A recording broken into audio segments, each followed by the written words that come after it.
Welcome to this podcast for Brighton School of Business and Management students studying for the Btec Level 5 courses. For this unit you'll need to satisfy the criteria exactly as laid down in the assignment brief and as described here, but you should wherever possible use examples from the strategic marketing management activity taking place in your own organisation and business sector, as well as showing evidence of having studied the unit topics in depth and breadth by referring, where appropriate, to relevant models, theories and established best practices. To enhance your understanding of these assignment issues, we strongly advise that you also discuss them with senior managers and senior marketing staff within your own organisation and within your own business sector. Each section should be approximately 375 words, although this is flexible up to around 450 words, not including graphics or illustrations, so you'll need to keep your responses focused on what is being specifically asked for in each section. Section 1. It might help here to present at least part of your response to bullet point 1 in diagrammatic form. You could perhaps consider that the main players in the industry are the client, the agency and the media, but in practice it's usually much more complex than this, with a myriad of specialised players in the industry providing services via advertising or marketing communications agencies and directly to clients. You might also want to give some thought to the idea that the industry has probably become more fragmented in recent years, as digital marketing has brought with it a whole range of new skills and specialisms. On bullet point 2, there are all sorts of trends that you could look at here, covering areas like the organisation of the industry, as I have mentioned previously under bullet point 1, trends in advertising content and creativity, the growth in digital marketing and so on. And having identified some of the trends, you now need to evaluate what impact they are having and how they are changing things. Not just from the advertising industry's perspective, but also how these trends have impacted on manufacturers and on consumers.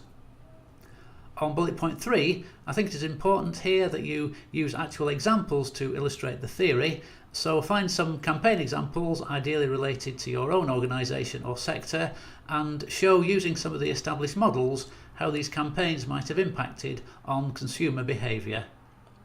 There is a useful summary of advertising models on SlideShare, which you can see at this address.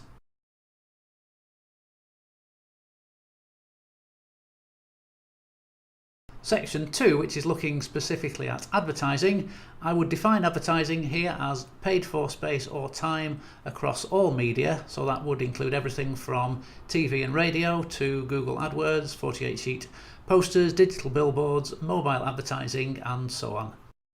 I think the most effective way to address bullet point 1 is with examples. So examples of ad campaigns that aim to differentiate, then a reminder campaign, another example of a campaign that is intended primarily to inform. So this could be a campaign from a government department or a public sector organisation, and finally an example of a persuasive or a more hard-hitting campaign. On bullet point 2, two very different examples would be useful here, perhaps one that relies heavily on new or digital media and one that is more suited to traditional or offline advertising, or perhaps a consumer product and a business-to-business product. Then evaluate what advertising can do in the two situations you have chosen, which specific media would be valuable or effective and why, perhaps which media might not be so effective, and also look at the importance of integrating advertising campaigns across several different types of media. And you might also want to give some thought to the content of the ad, that is the advertising message, in addition to the media that could be used. On bullet point 3, I would be inclined to interpret the word agencies in its widest definition here, so not just traditional full-service ad agencies, but also digital specialists, marketing consultants, creative studios, etc. You need to evaluate what they do, how they are structured, the different ways they can be remunerated, the different types of agencies, and whether or not you think they are important in the advertising process. Section 3. For bullet point 1, you need to define different below-the-line techniques, of which there are many, and then very importantly you need to look at how different techniques can be used to achieve different marketing objectives. and support what you are saying with actual examples of the different below the line techniques you are referring to. On bullet point 2, you need to select 2 commercial situations, so 2 different products or services, ideally related to your own organisation or sector, and then explain how and why you would use a specific below the line technique to help promote your chosen product or services, and specify the objectives that you would hope to achieve.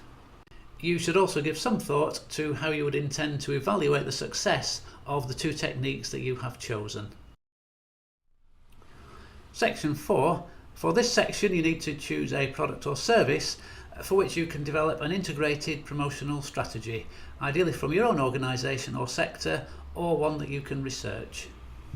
You first of all need to explain in general terms how campaign planning works in practice, and this should include reference to why effective campaign management is important, perhaps referring to the increasing complexity of integrated promotional campaigns. Then I think you can combine bullet points 2 and 3 into one answer. This is your opportunity to put the theory into practice and develop and present your own promotional strategy for the product or service that you have selected.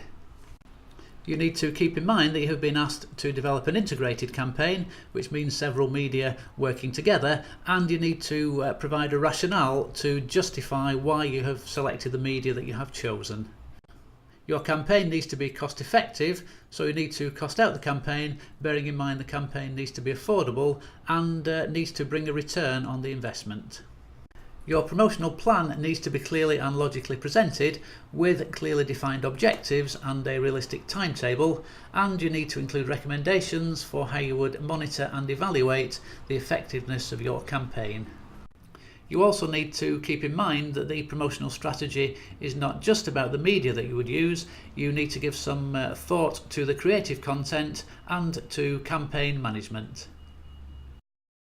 Finally, if you need any further help or assistance with this assignment, please contact your tutor.